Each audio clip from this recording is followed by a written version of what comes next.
Hello everyone, welcome to tasty dish by Sethu Palaniappan. இன்றைக்கி meal maker வச்சு ஒரு சூப்பரான ரெசிபி தான் பார்க்க போகிறோங்க. மீல் மேக்கரை வச்சு கறி தோசை பண்ண போகிறோங்க. வெஜிடேரியன்ஸ்க்கானது இது. இப்போ இந்த மீல் மேக்கரை வேக வச்சு எடுத்துக்க போகிறோங்க. எடுத்து வச்சுருந்த மீல் மேக்கரை சுடு தண்ணியில் போட்டு வேக வச்சு எடுத்துக்கலாங்க. ஒரு கடாயில் தண்ணி கொதிச்சிட்ருக்கு. இதில் நான் மீல் மேக்கரை சேர்த்துக்கிறேன்.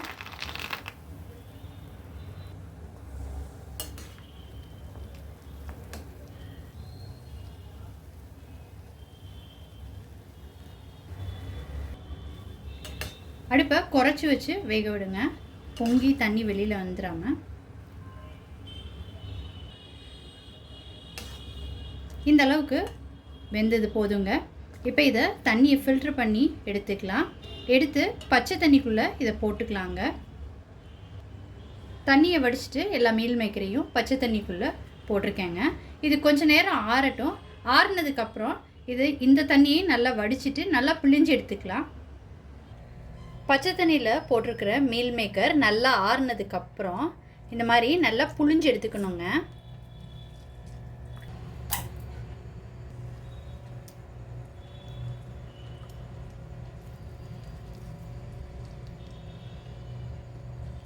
இந்த மாதிரி புழிஞ்சு எல்லாத்தையும் எடுத்துக்கலாங்க.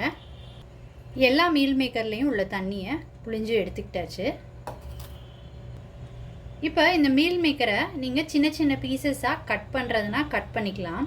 இல்லாட்டினா மிக்ஸி ஜாரில் சேர்த்துட்டு பல்ஸ் மோடில் சுற்றி எடுத்துக்கலாங்க. ரொம்ப அரைச்சிடக்கூடாது, கூழ் மாதிரி ஆகிடும். இப்போ இந்த மாதிரி ஒன்றும் பாதியுமாக அரைச்சி எடுத்துக்கிட்டு இருக்கேங்க. இப்போ இது ஒரு பக்கம் இருக்கட்டும். ஒரு கடாயில் எண்ணெய் விட்டுருக்கேங்க. எண்ணெய் காஞ்சதுக்கப்புறம் இதில் சோம்பு சேர்த்துக்கிறேன். சோம்பு பொரிஞ்சதுக்கப்புறம் இதில் 2 பெரிய வெங்காயம் ஃபைனாக சாப் பண்ணியிருக்கிறத சேர்த்துருக்குறேங்க.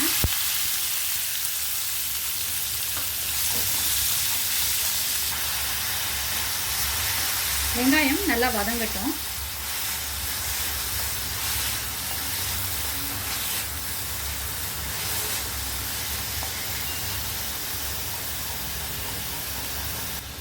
கருவேப்பிலை கட் பண்ணி வச்சுட்டதை சேர்த்துக்கிறேன்.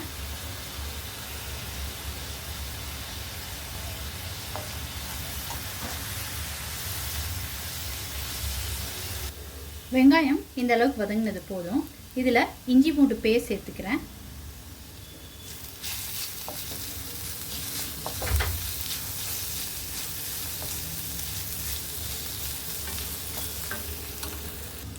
இஞ்சி பூண்டில் உள்ள பச்சை வாடையெல்லாம் போனதுக்கப்புறம் தக்காளி சேர்த்துக்கிறேங்க. தக்காளி ஒரு 1/4 தக்காளி தான் சேர்த்துருக்குறேன். பெரிய தக்காளியாக இருந்தால் 1/4 தக்காளி சேர்த்துக்கோங்க. சின்னமாக இருந்தால் 1/2 தக்காளி சேர்த்துக்கோங்க. ஒரு ஃப்ளேவருக்காக தான் சேர்த்துருக்குறேன்.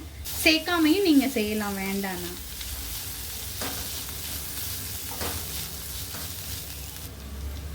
தக்காளி ஓரளவுக்கு வதங்கினதுக்கப்புறம் மசாலா பொருட்கள்லாம் சேர்த்துக்கலாம். 1/4 டீஸ்பூன் மஞ்சள் தூள், ரெட் சில்லி பவுடர் சேர்த்துக்கிறேங்க. கரம் மசாலா தூள். இப்போ இது எல்லாத்தையும் நல்லா கலந்து விட்டுக்கலாம். இதில் கொஞ்சமாக தண்ணி ஊற்றிக்கிறேங்க, இந்த மசாலாலாம் பர்ன் ஆகாமல் இருக்கிறதுக்காக.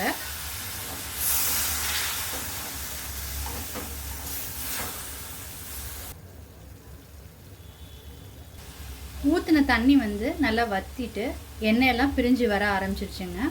மசாலா நல்லா குக் ஆகிடுச்சு. இந்த ஸ்டேஜில் மீல் மேக்கரை சேர்த்துக்கிறேன் நான். இப்போ இது எல்லாத்தையும் சேர்த்து நல்லா மிக்ஸ் பண்ணி விடலாங்க.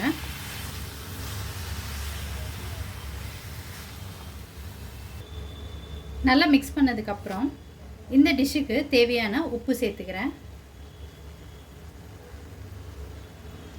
பெப்பர் தூள் கொஞ்சம் சேர்த்துக்கிறேன்.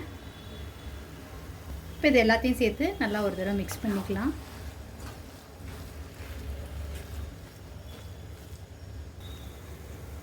எல்லாத்தையும் நல்லா மிக்ஸ் பண்ணிவிட்டு ஒரு 5 மினிட்ஸ் மூடி போட்டு குக் பண்ணிக்கலாங்க.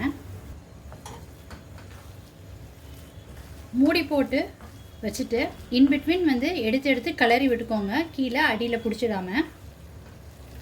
இது வந்து ஏற்கனவே நம்ம தண்ணியில் போட்டு வேக வச்சதுனால தண்ணி ஊற்றி வேக வைக்கணும்னு அவசியம் கிடையாதுங்க.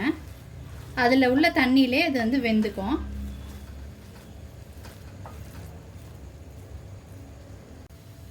மீல் மேக்கர் நல்லா குக் ஆகிட்டு இந்த மாதிரி நல்லா ட்ரையாக வந்ததுக்கப்புறம் ஃபைனலாக இதில் கொத்தமல்லி இலை சேர்த்துக்கிறேன்.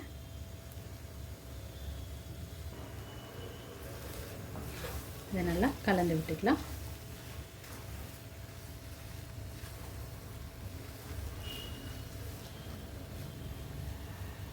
இப்போ இறக்கிடலாங்க. வெஜ் கறி தோசாக்கு வந்து ஸ்டஃபிங் வந்து ரெடியாக இருக்குங்க. இந்த வெஜ் கறி தோசைக்கு மதுரை ஸ்டைலில் ஒரு சட்னி ரெடி பண்ணிக்க போகிறோங்க. தேங்காய் இல்லாத சட்னி தான் இது. ஒரு பேனில் கொஞ்சம் எண்ணெய் விட்டுக்கிறேன். எண்ணெய் நல்லா காஞ்சதுக்கப்புறம் இதில் வந்து காய்ந்த மிளகாய் சேர்த்துக்கிறேங்க. நான் 3 காய்ந்த மிளகாய் சேர்த்துக்கிறேன். நீங்கள் உங்கள் காரத்துக்கு ஏற்ப கூடவோ குறைச்சோ பார்த்து சேர்த்துக்கோங்க.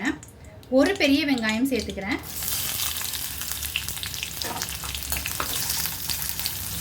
இந்த வெங்காயத்தோட 4 பல்லு பூண்டு சேர்த்துக்கிறேங்க.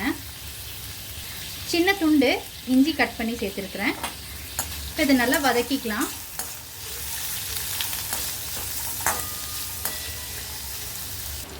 வெங்காயம் இந்த அளவுக்கு வதங்கினதுக்கு போதுங்க. இப்போ எடுத்துடலாம். இப்போ ஒரு ஜாரில் பொட்டுக்கடலை சேர்த்துக்கிறேங்க. வதக்கி வச்சுருந்த வெங்காயம், வரமிளகா அந்த இதை சேர்த்துக்கிறேன். இந்த சட்னிக்கு தேவையான உப்பு சேர்த்துக்கிறேன். இப்போ இதை அரைச்சி எடுத்துக்கலாங்க. தண்ணி சேர்த்துக்கிட்டு இந்த மாதிரி அரைச்சிக்கிட்டாச்சு. இப்போ இது ஒரு பாத்திரத்துக்கு மாற்றிக்கலாம். மிக்ஸி ஜாரில் இருந்ததை ஒரு பாத்திரத்துக்கு மாற்றிக்கிட்டாச்சுங்க. இந்த சட்னிக்கு தேவையான தண்ணி வந்து ஊற்றிக்கலாம். நான் வந்து அளவான காரம் போட்டதுனால தண்ணி வந்து நான் ரொம்ப சேர்த்துக்கலங்க. ஓரளவு தான் சேர்த்துருக்குறேன். என்னோடய காரத்துக்கு இந்த இது வந்து கரெக்டாக இருக்குங்க. நீங்கள் ஜாஸ்தி காரம் சேர்த்துருந்தீங்கன்னா அதுக்கேற்ற மாதிரி தண்ணி விட்டு நல்லா தண்ணியாக கரைச்சிக்கோங்க. இப்போ இதை தாளித்து விட்டுக்கலாம். இதில் கடுகு, உளுந்தம்பருப்பு, வரமிளகா தாளிச்சதை சேர்த்துக்கிறேங்க. இது நல்லா கலந்து விட்டுக்கலாம். தேங்காய் சேர்க்காம ஒரு சூப்பரான சட்னி ரெடி ஆயிடுச்சுங்க. இப்போ வெஜ் கறி தோசை ரெடி பண்ணிக்கலாங்க.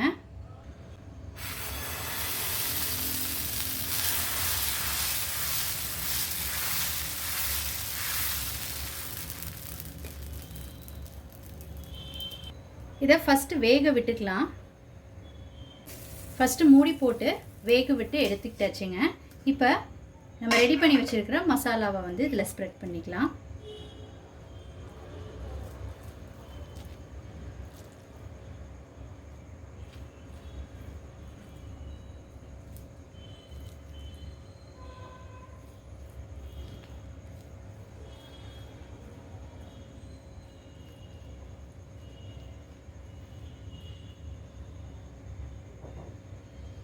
ஃபுல்லாக ஸ்ப்ரெட் பண்ணியாச்சு.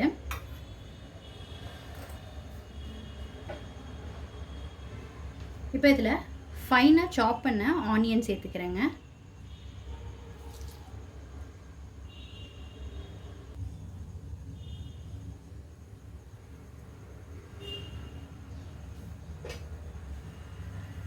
இப்போ இதை நல்லா ப்ரெஸ் பண்ணி விட்டுக்கலாம்.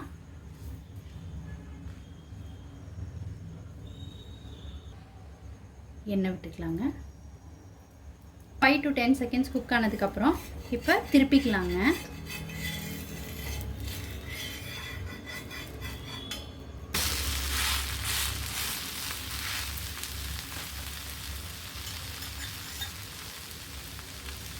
எண்ணெய் விட்டுக்கிறேன்.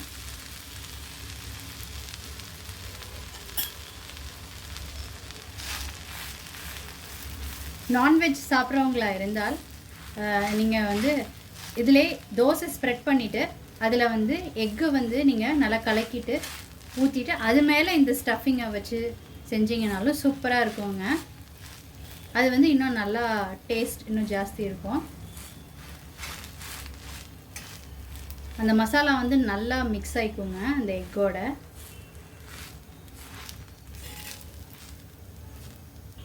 இப்போ திருப்பிக்கலாங்க.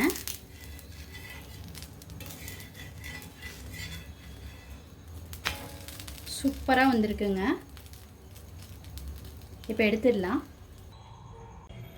மீல் மேக்கர் வச்சு வெஜ் கறி தோசை ரொம்ப சூப்பராக ரெடி ஆகிடுச்சுங்க. வெஜிடேரியன்ஸும் கறி தோசை சாப்பிட்ட மாதிரி இருக்கும். இந்த தோசைக்கு தண்ணி சட்னி மதுரை ஸ்டைலில் ரெடி பண்ணியிருக்கிறேங்க. இது ரெண்டும் சேர்த்து சாப்பிடும்போது காம்பினேஷன் ரொம்ப அட்டகாசமாக இருக்குங்க. நீங்கள் கண்டிப்பாக ட்ரை பண்ணி பாருங்கள். ட்ரை பண்ணிவிட்டு உங்களோட கமெண்ட்ஸை சொல்லுங்கள். உங்களுக்கு இந்த ரெசிபி பிடிச்சிருந்துச்சுன்னா லைக் அண்ட் ஷேர் பண்ணுங்கள். உங்கள் ஃபேமிலி அண்ட் ஃப்ரெண்ட்ஸ்க்கு tasty dish by Sethu Palaniappan சேனலை சப்ஸ்கிரைப் பண்ணுங்கள். நோட்டிஃபிகேஷன் பெல்லை கிளிக் பண்ணுங்கள் for more videos. Thanks for வாட்சிங்.